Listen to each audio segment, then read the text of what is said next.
नमस्कार। Psychology knowledge channel में मैं आप सभी का स्वागत करता हूं। आज के इस वीडियो में हम देखने वाले हैं what is behaviour. Last video में हमने देखा था व्हाट इज साइंस। साइंस का हमने एनालिसिस किया और आज एनालिसिस करने वाले हैं व्हाट इज बिहेवियर। बिहेवियर क्या है, क्योंकि psychology is a science of behaviour. Science को भी समझना पड़ेगा, बिहेवियर को भी समझना पड़ेगा। साइंस को समझ लिया, आज समझेंगे हम बिहेवियर। बिहेवियर की जो डेफिनेशन मनोवैज्ञानिकों ने दी है वो आज हम देखेंगे। ऐसे तो हम हमारे व्यवहार में एवरीडे बिहेवियर शब्द का यूज करते हैं, मगर आज हम वैज्ञानिक तरीके से देखने वाले हैं कि बिहेवियर क्या है। मनोवैज्ञानिक ने जो डिफाइन किया हुआ है बिहेवियर शब्द, वो आज हम उसके बारे में बात करने वाले हैं। सबसे पहली जो डेफिनेशन दी हुई है वो मॉर्गन ने दी हुई है। किसी परिस्थिति या वातावरण, व्यक्ति या प्राणी ने दी हुई प्रतिक्रिया, उसको कहते हैं वर्तन। वर्तन का मतलब क्या? A response of man or animal towards particular environment or situation. A response of man or animal towards particular situation or environment. It is behavior. इसका मतलब है कि जो प्रतिक्रिया है वही वर्तन है, मगर प्रतिक्रिया जो है वो किसके प्रति है? एनवायरनमेंट के प्रति है या तो कोई परिस्थिति के प्रति। तो यहाँ रिस्पॉन्स जो वर्ड है वो हमें देखना पड़ेगा, उसका भी एनालिसिस करना पड़ेगा। बिहेवियर का जब हम एनालिसिस करते हैं तो हमें उसमें से दो वर्ड मिलते हैं, एक रिस्पॉन्स और दूसरा है एनवायरनमेंट और सिचुएशन। तो ये सभी चीजें हमें आज उसका एनालिसिस करना है। रिस्पॉन्स को अगर हम देखेंगे तो रिस्पॉन्स क्या है? रिस्पॉन्स का मतलब होता है एक्ट या तो एक्शन, एक्ट और एक्शन टुवर्ड पर्टिकुलर स्टिम्युलस। कोई उद्दीपक है, कोई स्टिम्युलस है, वो स्टिम्युलस के प्रति जो क्रिया होती है उसको हम कहते हैं प्रतिक्रिया या तो रिस्पॉन्स। ये जो रिस्पॉन्स होता है वही बिहेवियर जनरेट करता है, मगर वो रिस्पॉन्स को देखना पड़ेगा कि रिस्पॉन्स जनरेट कैसे होता है, हाउ टू जनरेट रिस्पॉन्स। तो यहाँ रिस्पॉन्स जो है उसकी फिजियोलॉजी भी समझनी पड़ेगी और रिस्पॉन्स की साइकोलॉजी भी समझनी पड़ेगी।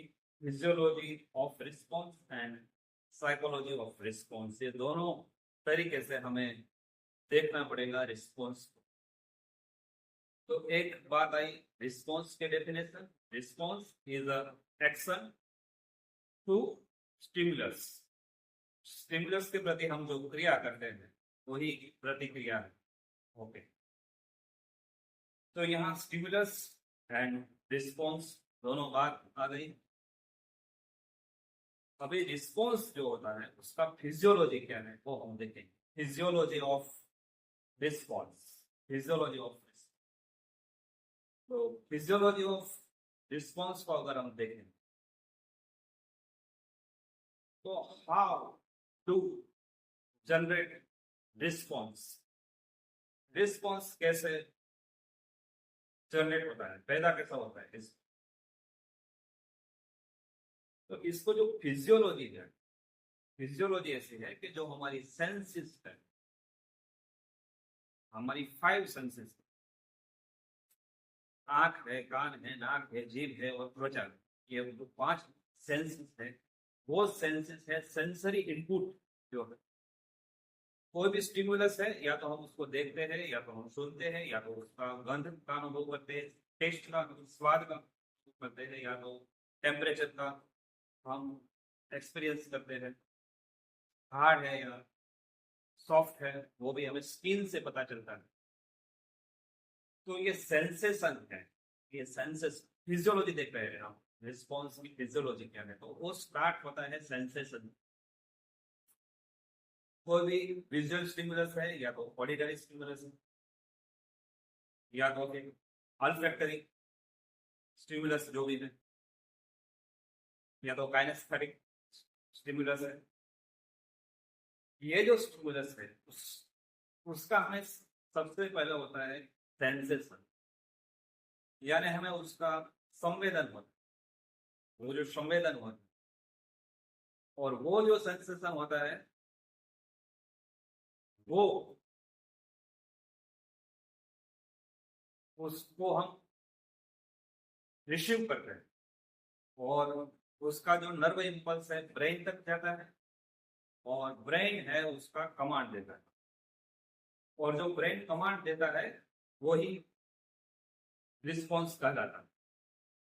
तो ये जो न्यूरॉन है हमारे, तो रिसीविंग सेंसरी न्यूरॉन है, वो सेंसरी न्यूरॉन क्या करते हैं, जो भी हमारी सेंसिस के साथ जुड़े हुए हैं, सेंसिस के साथ सेंसरी न्यूरॉन जुड़े होते हैं और वो रिसीव करते हैं सेंसरी इनपुट जिसे हम कहते हैं, जो भी स्टिमुलस है, 5 type of stimulus, visual stimulus या ऑडिटरी स्टिमुलस, ऑल्फैक्टरी स्टिमुलस है या तो काइनेस्थेटिक स्टिमुलस है, उसको रिसीव करते हैं ये सेंसरी जो सेल है, न्यूरॉन, सेंसरी न्यूरॉन। तो सेंसरी न्यूरॉन है वो रिसीव करते हैं डेटा, जैसे कंप्यूटर में डेटा एंट्री होती है वैसे हमारी बॉडी में डेटा एंट्री के लिए ये हमारी सेंसेस है, उससे हम रिसीव करते हैं। तो उसके बाद ये जो नर्व इंपल्स है वो ब्रेन में जाता है, रिसीव होने के बाद वो जाता कहाँ पे, ब्रेन में। तो ब्रेन में एक जो न्यूरॉन होते हैं वो इंटरप्रिटेशन करते हैं, ब्रेन में कुछ इंफॉर्मेशन है, सीपीयू जैसे कंप्यूटर में जैसे सीपीयू है वैसे हमारा ह्यूमन ब्रेन वो सीपीयू है, उसमें इंफॉर्मेशन है, मेमोरी है। इंफॉर्मेशन का मतलब है मेमोरी, वहां कुछ मेमोरी है। आप स्टिमुलस को देखते हैं और ब्रेन में उसका इंटरप्रिटेशन होता है और अकॉर्डिंग टू दैट इंफॉर्मेशन, वो इंफॉर्मेशन का इंटरप्रेट होकर वहां से कमांड देने वाले भी न्यूरॉन होते हैं, वहां से कुछ जो न्यूरॉन देते हैं जैसे हम आज्ञावाहक न्यूरॉन कहते हैं, कमांड देने वाले सेंसरी न्यूरॉन भी होते हैं, जैसे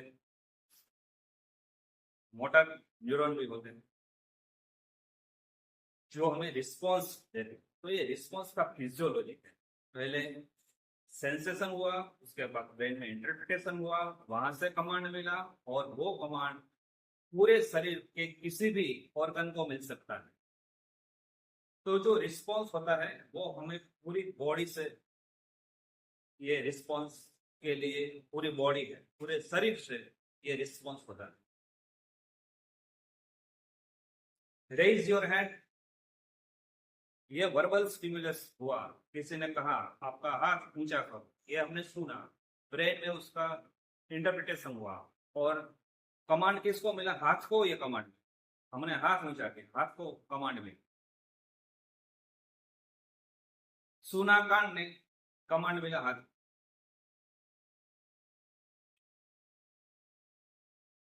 तो ये गाना गाओ, सुना कान ने, मगर जब वो जो रिस्पॉन्स दिया, गाना गाना है तो हमें मुंह से गाना, वर्बल हमें रिस्पॉन्स देना पड़ा। तो रिस्पॉन्स के लिए ये पूरा बॉडी, तो ये पूरा फिजियोलॉजी की बात आती है, sensory input, interpretation and output, ये रिस्पॉन्स है, ये फिजियोलॉजी। हमारी सेंसेस स्टिमुलस को ग्रास्प करती है, उसके बाद नर्व इम्पल्स ब्रेन में जाता है और ब्रेन कमांड देता है और हम रिस्पॉन्स करते हैं, ये फिजियोलॉजी है। अब एक क्वेश्चन ये होता है कि रिस्पॉन्स हम देंगे या नहीं, इसका ये डिपेंड होता है हमारे ब्रेन में कुछ इंफॉर्मेशन है या नहीं। अगर इंफॉर्मेशन होगी नहीं तो रिस्पॉन्स नहीं मिलेगा। जैसे कंप्यूटर में जो प्रोग्राम इंस्टॉल हो गए तभी तो वो डिस्प्ले होगा मॉनिटर। तो बिहेवियर जो है it is our monitor, brain is our CPU and senses is our input. ये फिजियोलॉजी रिस्पॉन्स जो हम बोलते हैं रिस्पॉन्स का फिजियोलॉजी है। Senses is input, brain is CPU and behaviour is display unit, output. हमारे ब्रेन में हम जैसे ही डेटा एंट्री करेंगे, सुनने के लिए कुछ भी है, देखने के लिए बहुत सारा डेटा है, टेस्ट के लिए स्वाद के लिए बहुत सारा डेटा, सूंघने के लिए भी बहुत सारे डेटा। तो जो डेटा हमने यहाँ ब्रेन में स्टोर किया हुआ है वो ही हमारे बिहेवियर में आएगा। जो ब्रेन में स्टोर नहीं होगा वो बिहेवियर में डिस्प्ले नहीं होने वाला है, आप प्रतिक्रिया नहीं दे पाएंगे। अगर मैं बोलूंगा साइकोलॉजी की डेफिनेशन आप बोलिए, अभी मैंने आपको पूछा कि साइकोलॉजी की डेफिनेशन आप बोलिए, आपने सुना, ये मेरा बोलना ऑडिटरी स्टिमुलस है, आपने सुना, मगर सुनने के बाद अगर आपको डेफिनेशन पता नहीं होगी, इसका मतलब है ब्रेन में स्टोर नहीं होगी, तो आप बोल नहीं पाएंगे। ब्रेन में स्टोर होगी तो ही बोल पाएंगे। तो ये बात है कि ब्रेन में स्टोर करना पड़ेगा। तो ये पहली बात है कि फिजियोलॉजिकल बेसिस ऑफ रिस्पॉन्स, मगर अभी ये फिजियोलॉजी टोटली नहीं है, क्योंकि ब्रेन में स्टोर क्या करना और क्या नहीं करना ये साइकोलॉजिकल। तो अभी हम साइकोलॉजी ऑफ रिस्पॉन्स के बारे में भी देखते। साइकोलॉजी ऑफ रिस्पॉन्स क्या है? फिजियोलॉजी ऑफ रिस्पॉन्स हमने देखा, इनपुट, प्रोसेसिंग, आउटपुट। इनपुट का मतलब सेंसेस, प्रोसेसिंग का मतलब ब्रेन एंड आउटपुट का मतलब है बिहेवियर, रिस्पॉन्स, डिस्प्ले। जो साइकोलॉजी क्या, ये जो फिजियोलॉजी है वो फिजियोलॉजी टोटली 100% हमारा बिहेवियर फिजियोलॉजिकल नहीं, मगर साइको फिजिकल बिहेवियर होता है। रिस्पॉन्स भी टोटली फिजियोलॉजिकल नहीं, वो भी साइको फिजिकल ये पूरा रिस्पॉन्स होता है। कैसे होता है? तो हम देखिए, कोई भी स्टिमुलस के साथ हम जब इंटरेक्शन करते हैं, हमारे सामने कोई भी स्टिमुलस आता है, तो हम रिस्पॉन्स कब करें? हम उसके साथ इंटरेक्शन कब करें? अगर मोटिवेशन होगी तो करें, ये मोटिवेशन साइकोलॉजिकल फैक्टर है।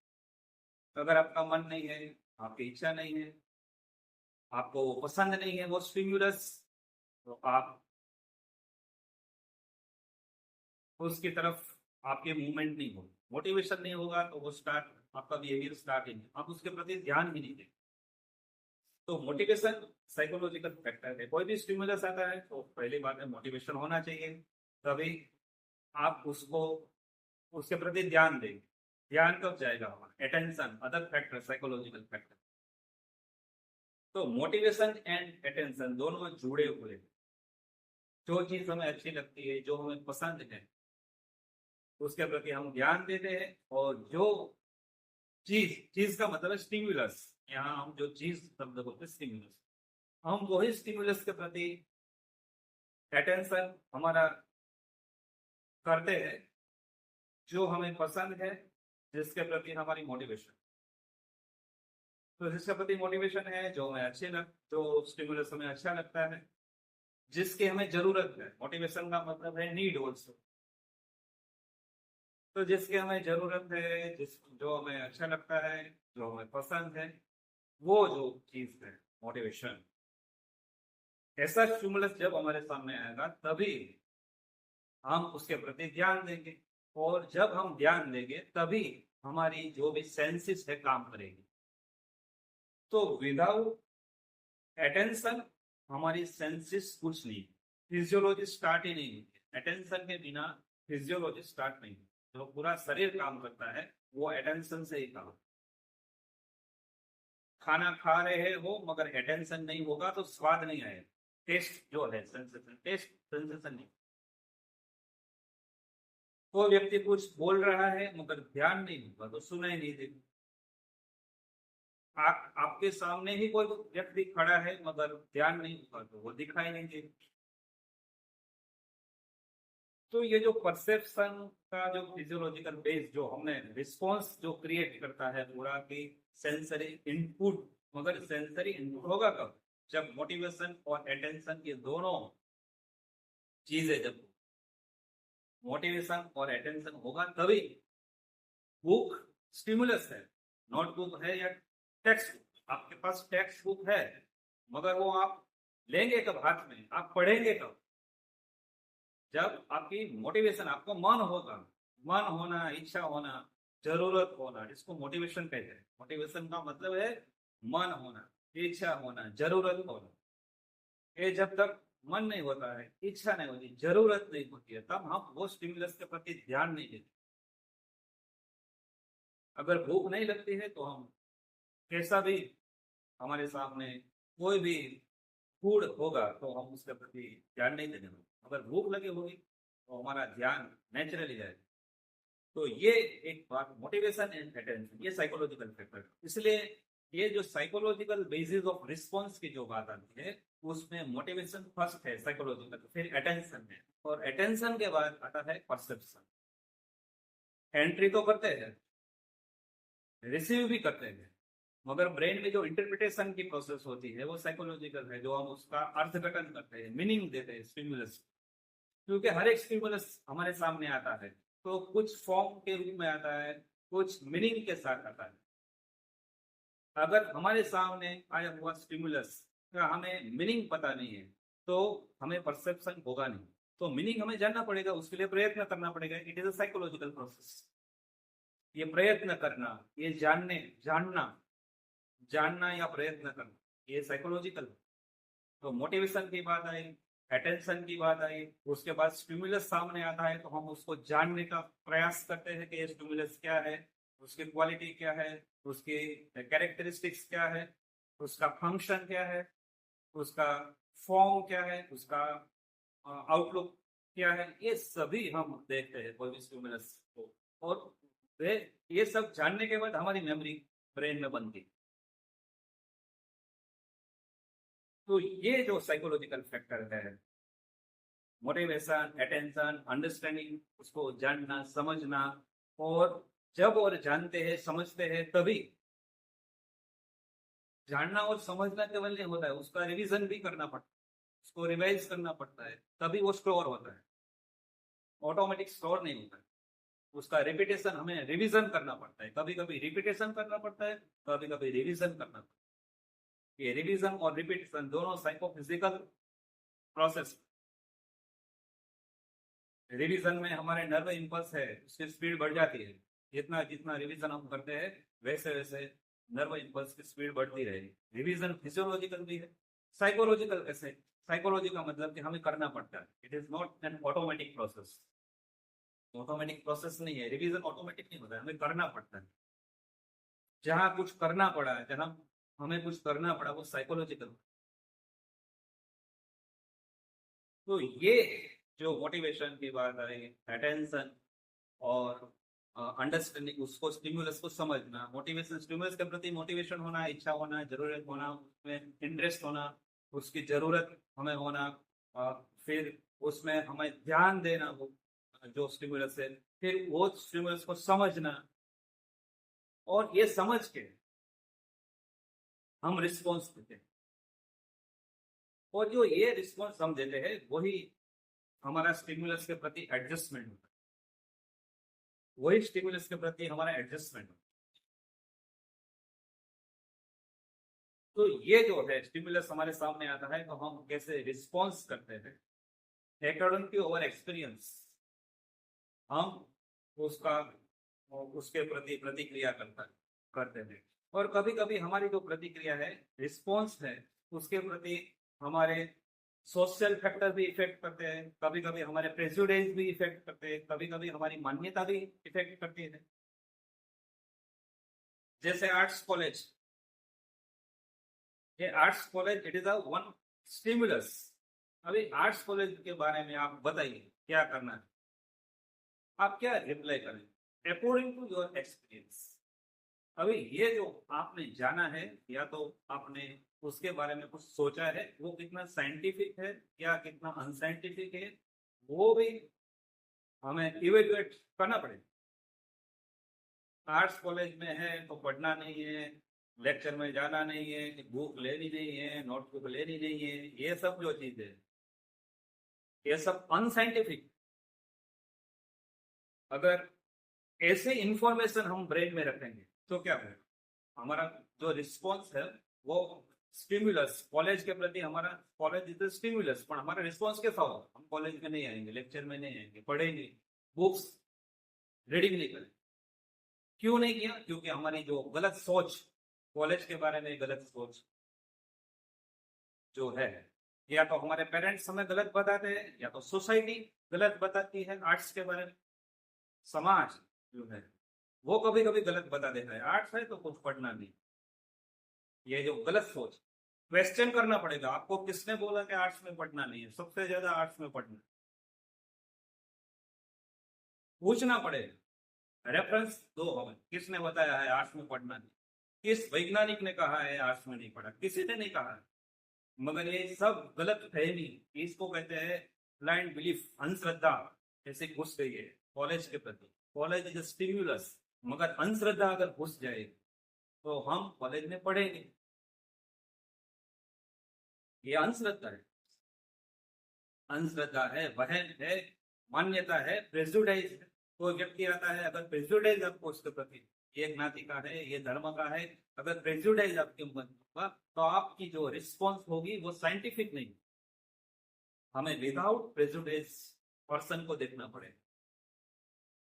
विदाउट प्रेजुडाइज का मतलब कि उसकी पर्सनालिटी देखनी पड़ेगी, व्यक्ति के एटीट्यूड कैसे है, व्यक्ति का मेंटल हेल्थ कैसा है, व्यक्ति के विचार कैसे है, व्यक्ति की बुद्धि कैसी है, व्यक्ति का सेल्फ कॉन्फिडेंस कैसा है, व्यक्ति की मोटिवेशन कैसी है, व्यक्ति का कंसंट्रेशन पावर कैसा है, व्यक्ति का मेमोरी पावर कैसा है, व्यक्ति की लर्निंग कैपेसिटी कितनी है।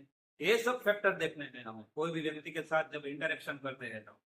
मगर हम जब इंटरेक्ट करते हैं तो क्या हम ये सब चीजें किसी व्यक्ति में ऑब्जर्व करते हैं, ये क्वेश्चन मार्क है। ये साइंटिफिक चीजें हैं जो हमें ऑब्जर्व करनी है, और जो चीज साइंटिफिक नहीं है वो अगर हम ऑब्जर्व करेंगे, जैसे religion, religion is not scientific, caste it is not a scientific, language, reason, prejudice, जो रीजन का प्रेजुडाइज होता है, कास्ट का प्रेजुडाइज, रिलीजन का प्रेजुडाइज होता है। रीजन का मतलब है प्रदेश, एरिया। अमेरिकन लोग ऐसे हैं, अफ्रीकन लोग ऐसे हैं, बिहारी लोग ऐसे हैं, गुजराती लोग ऐसे हैं, ये जो सब गलत फहमी है। हम we can't generalise any population, why how we generalise any population, जबकि हम ये विज्ञान के युग में जी रहे हैं, जो इंडिविजुअलिज्म जो है, व्यक्ति स्वतंत्रता का जो युग, व्यक्ति स्वातंत्र्य का जो इंडिविजुअल, हम कैसे उसको सोसाइटी के साथ कंपेयर कर सकते हैं। तो ये सब रिस्पॉन्स जब हम पर्सन के प्रति देते हैं, कोई भी स्टिमुलस हमारे सामने आता है तब ये सभी बातें, कल्चरल फैक्टर भी होता है, जैसे गाय है, जैसे गद्दा है, according to your culture you perceive that animal.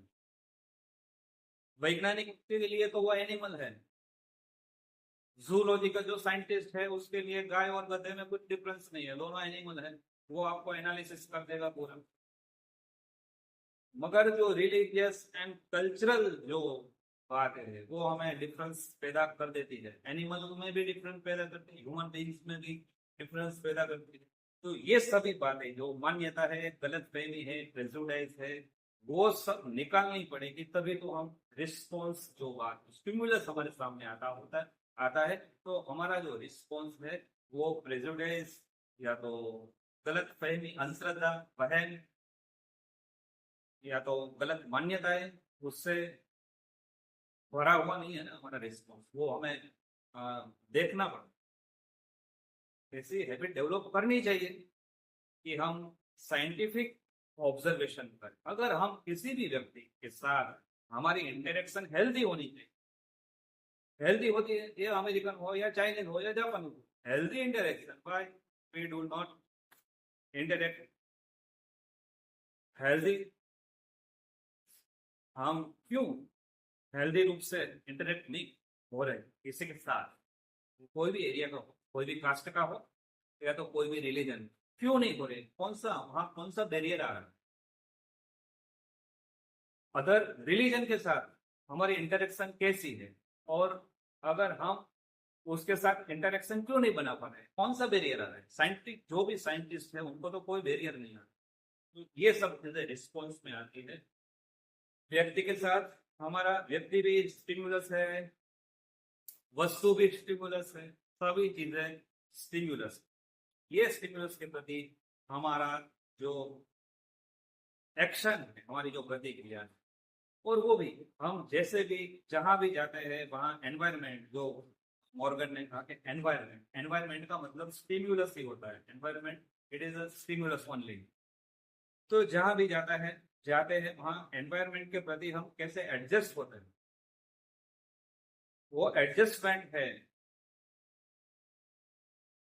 Adjustment का मतलब क्या होता है? एडजस्टमेंट का मतलब यही होता है कि जो आप रिस्पॉन्स करते हैं, जो आप प्रतिक्रिया करते हैं, एडजस्टमेंट का मतलब होता है interaction with environment, it is adjustment. Interaction with environment,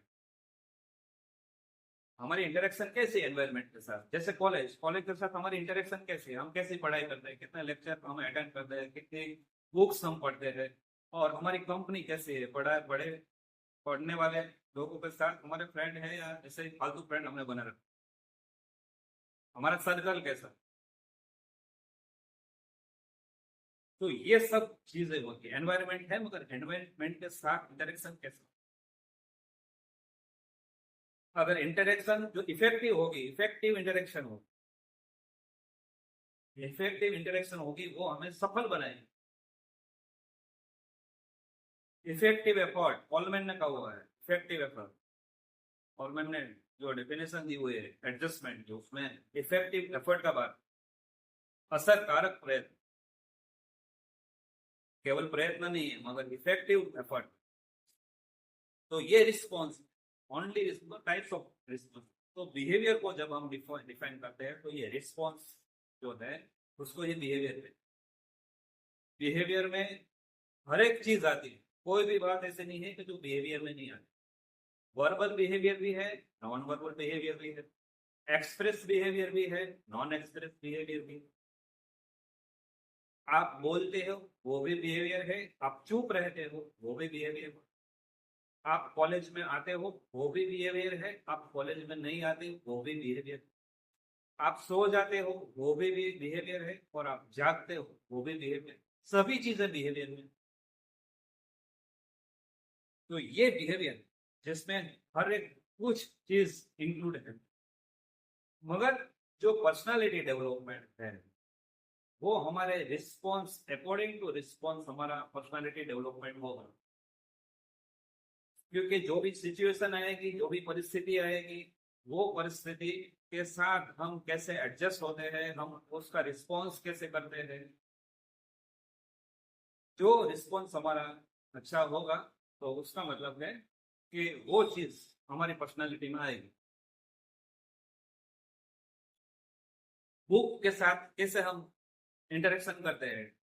notebook हर एक स्टूडेंट के पास है, कॉलेज के जितने भी स्टूडेंट है उसके पास नोटबुक, टेक्स्ट बुक है, हर एक स्टूडेंट के पास टेक्स्ट बुक। मगर इंटरेक्शन कौन करता है टेक्स्ट बुक के साथ? टेक्स्ट बुक के साथ इंटरेक्शन का, टेक्स्ट बुक को पढ़ना, केवल पढ़ना नहीं, पढ़ने के बाद साथ में समझना हो। अगर डेफिनेशन है तो डेफिनेशन के साथ भी आपको एडजस्टमेंट करना पड़ेगा। डेफिनेशन को आप पढ़ेंगे, उसको समझेंगे, उसको याद रखेंगे, और फिर आपको सेटिस्फेक्शन हो कि अच्छा अभी मैंने डेफिनेशन ठीक से पढ़ी, कि वो मैंने समझ ली, मैंने याद कर ली, तभी होता है। उसको ही एडजस्टमेंट कहते हैं, और उसको ही कहते हैं learning, relative and permanent change due to previous experience. पहले पता नहीं थी डेफिनेशन, अभी पता हो गई, अभी उसका मीनिंग पता चल गया, ये चेंज आया बिहेवियर में, हमारी पर्सनालिटी में एक चीज ऐड हो गई, हमारी पर्सनालिटी में क्या ऐड होगी, एक डेफिनेशन ऐड होगी जो मुझे पता नहीं थी, अभी मुझे कोई भी पूछेगा, दुनिया का कोई भी व्यक्ति पूछेगा, मुझे पता है वो डेफिनेशन। ये प्लस हो गए। पहले जैसा मैं नहीं रहा, मेरे में कुछ चेंजेस आया, पहले डेफिनेशन पता नहीं थी, अभी डेफिनेशन पता हो। ये चेंज है, इट इज अ लर्निंग। अगर चेंज नहीं हो रहा है तो हम मेंटली रिटार्डेड है। मेंटली रिटार्डेड जो चाइल्ड है उसमें कुछ चेंज ही नहीं होता है। ग्रोथ सभी का होता है, डेवलपमेंट होता है किसी का। गधा भी बड़ा होता है, उसकी भी हाइट बढ़ती है। गाय की भी हाइट बढ़ती है, कुत्ते की भी हाइट बढ़ती है, छोटा है, बड़ा हुआ। गधा है, गाय है, कुत्ता है, भैंस है, हाथी है, सभी एनिमल्स बड़े होते हैं। बड़े होने में कुछ नहीं, हम बड़े हो गए, हम बड़े हो गए कि क्या हो, बड़े तो सब लोग, natural, it is a natural process, growth natural, development हुआ है। सेम वन में से हम सेम टू में आए, इसका मतलब क्या हुआ? सेम वन में से हम सेम टू में आए, उसका मतलब है कि हम सेम वन के विद्यार्थी को गाइड कर सकते हैं। हमारे पास नॉलेज है, सेम वन के जितना भी हमने पढ़ा है सबका नॉलेज है, हम क्लियर है, हमारा पर्सनालिटी चेंज हुआ है। आप डिफरेंट हो जाते हो सेम वन से जब आप सेम टू में आते हो, और डिफरेंट होना चाहिए। सेम थ्री में आते हो तब प्लस होता है, सेम फोर में आते हो तब भी नॉलेज प्लस होता है, फाइव में तो ज्यादा प्लस प्लस हो जाता है, सिक्स में और प्लस होता है। ये प्लस होना ही चाहिए। अगर सेम वन में है, सेम टू में है, थ्री फोर फाइव सिक्स कुछ वैसे ही वैसे है जैसे कॉलेज में एडमिशन लिया, इसका मतलब क्या है? क्या हुआ? लर्निंग जीरो हो गया, लर्निंग हुआ ही कुछ। लर्निंग नहीं होता है तो पर्सनालिटी डेवलपमेंट की कोई बात ही नहीं, डेवलपमेंट हुआ ही नहीं, कुछ डेवलपमेंट नहीं हुआ।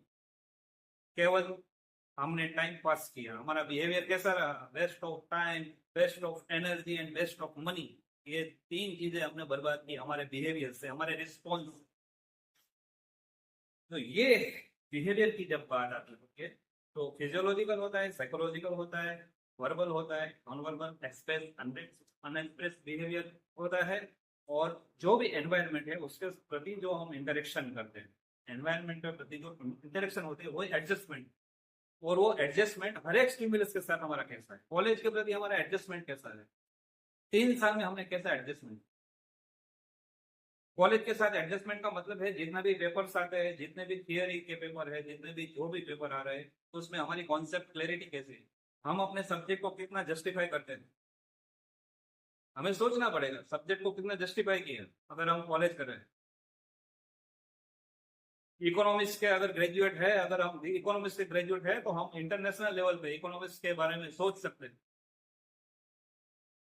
साइकोलॉजी का ग्रेजुएट है तो हम फ्रॉइड और एडलर की बात है, पाउलो की बात इंटरनेशनल लेवल पे कर सकते अगर हमारे कॉन्सेप्ट क्लियर है। और ये करना ही पड़ेगा, क्यों नहीं करना पड़ेगा? हार्ट का डॉक्टर होगा तो उसको पता नहीं होगा हार्ट के बारे में, तो चलेगा? नहीं चलेगा। हमारे सब्जेक्ट के बारे में हमें नॉलेज होना ही चाहिए।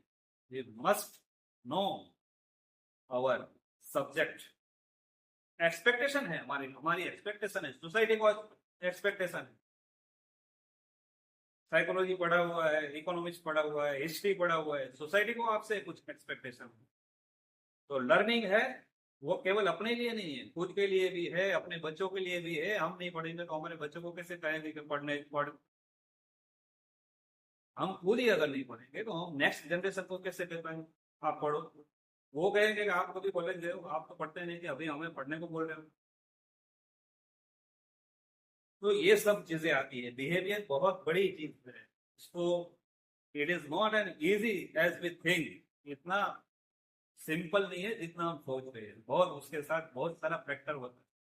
हम जो रिस्पॉन्स कर रहे हैं, हम जो पढ़ रहे हैं, हम जो प्रतिक्रिया कर रहे हैं, उसमें बहुत सारी चीज आती है। पर्सनली चीज आती है, सोसाइटी की चीज आती है, नेशन की चीज आती है, और पूरे इंटरनेशनल बातें भी उसमें आती है। बिहेवियर व्यक्ति से शुरू होता है और खत्म होता है इंटरनेशनल, पूरी दुनिया में खत्म होता है बिहेवियर। उसके बिहेवियर तो जो भी चीज हमें दिखाई देती है, जो भी हमें सुनाई देती है, जो भी जहां भी हम जाते हैं वहां वेराइटीज ऑफ स्टिमुलस हमारे आजू बाजू होते हैं। तो क्वेश्चन ये होता है कि हर एक स्टिमुलस के प्रति हमें ध्यान देना या नहीं देना। It is not possible to pay attention all the stimulus. ये पॉसिबल नहीं है, प्रैक्टिकली पॉसिबल नहीं है कि हम हर एक चीज के प्रति ध्यान दे, हर एक को देखे, हर एक को सुने, ये पॉसिबल है? पॉसिबल नहीं है। हमारी लाइफ केवल 100 ईयर की है मैक्सिमम। तो प्रैक्टिकली पॉसिबल नहीं है कि हम सभी स्टिमुलस को हम न्याय दे पाएंगे। तो रिस्पॉन्स जो है, रिस्पॉन्स के लिए भी हमें कुछ सिलेक्शन करना पड़ेगा, सिलेक्शन ऑफ स्टिमुलस। हमें स्टिमुलस को मर्यादित करना पड़ेगा, लिमिटेड करना पड़ेगा।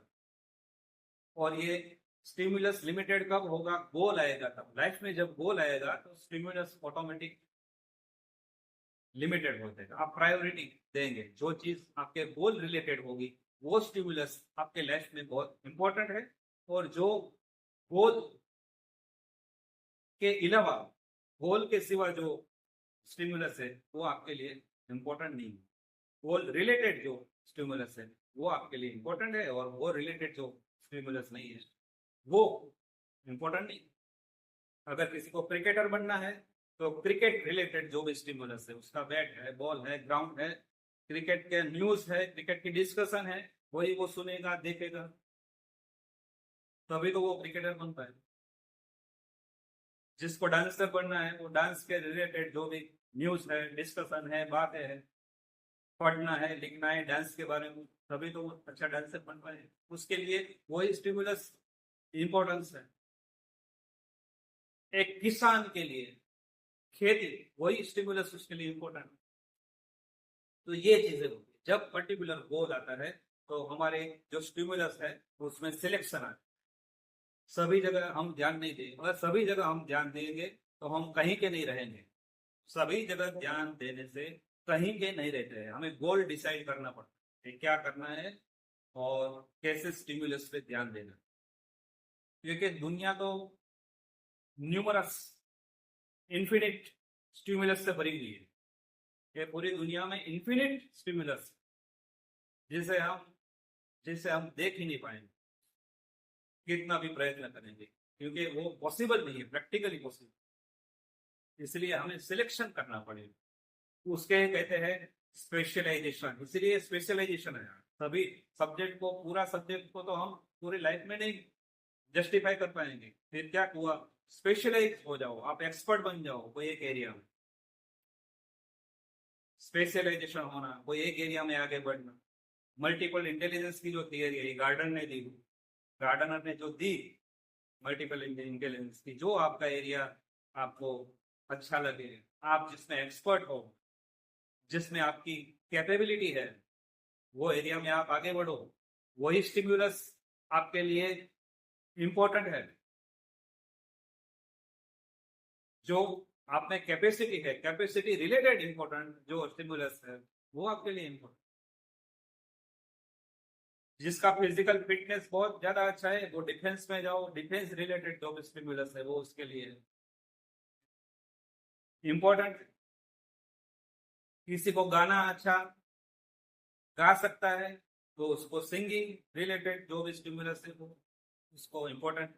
तो ये जो म्यूजिकल इंटेलिजेंस, काइनेस्थेटिक इंटेलिजेंस, ये सभी जो चीजें आई, ये रिस्पॉन्स की ही बात हम कर रहे हैं। रिस्पॉन्स का जो एरिया है, हमें जो रिस्पॉन्स करना है एनवायरनमेंट के प्रति, स्टिमुलस के प्रति, तो स्टिमुलस का भी हमें सिलेक्शन करना पड़ेगा। इसका मतलब ये है कि रिस्पॉन्स है वो भी हमें कुछ एरिया उसका पसंद करना पड़ेगा कि हर जगह रिस्पॉन्स नहीं देना है, हर जगह हमें प्रतिक्रिया करनी नहीं है। मगर हमारा जो प्रतिक्रिया का, हम इसीलिए तो हम आर्ट्स में आए। आर्ट्स का मतलब कि हम साइंस में नहीं है, हम कॉमर्स में नहीं है, आर्ट्स में भी हम पर्टिकुलर सब्जेक्ट हमने पसंद किया, हमें ये एरिया में साइकोलॉजी में आगे बढ़ना है, या तो फिलोसफी में आगे बढ़ना है, या तो फिर हिस्ट्री में आगे बढ़ना है, पॉलिटिकल साइंस में आगे बढ़ना है। ये स्पेसिफिक एरिया डिसाइड है।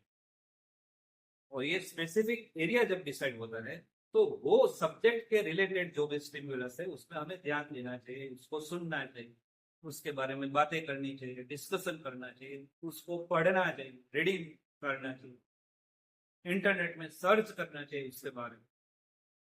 तभी तो हम अपने सब्जेक्ट को न्याय दे पाएंगे।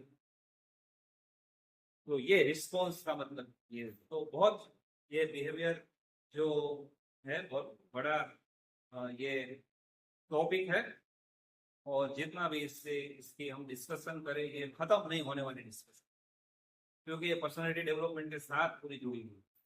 जो ऑलपोर्ट ने बताया, personality is a dynamic organisation those psychophysical system that determine his unique adjustment with environment। ये पर्सनालिटी की जो लास्ट की लाइन है, unique adjustment with environment.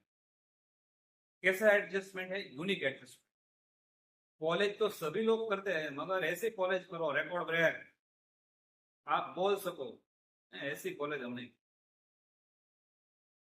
Preparation तो सब लोग करते हैं, छोटी बहुत कॉम्पिटेटिव, दिन रात मेहनत।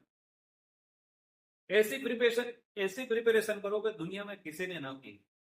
उसको कहते हैं यूनिक एडजस्टमेंट, जहां रिफ्लेक्ट होता है, आपकी प्रेजेंटेशन रिफ्लेक्ट होती है,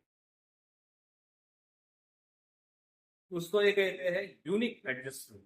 वही पर्सनालिटी का मीनिंग ये है, यूनिक एडजस्टमेंट। यूनिक एडजस्टमेंट का मतलब हमारा स्टाइल अलग है। अलग का मतलब पॉजिटिवली अलग लेना है, नेगेटिवली नहीं। नेगेटिवली भी बहुत सारे अलग ले लेते, positive unique adjustment. Psychological factor and physiology, dynamic organics, बहुत बड़ी ये पूरी रिस्पॉन्स रिलेटेड ही definition. Psychophysical system, dynamic organization का मतलब है जैसे भी एनवायरनमेंट बदलेगा, जैसी परिस्थिति बन जाएगी, हमारा बिहेवियर चेंज। कॉलेज में बिहेवियर चेंज होता है, घर में बिहेवियर चेंज होता है, फ्रेंड के साथ बिहेवियर चेंज होता है, सभी के साथ बिहेवियर चेंज होता है। परिस्थिति के साथ हमारा बिहेवियर चेंज होता है। आनंद के प्रश्न में बिहेवियर चेंज होता है, दुख के प्रश्न में बिहेवियर चेंज।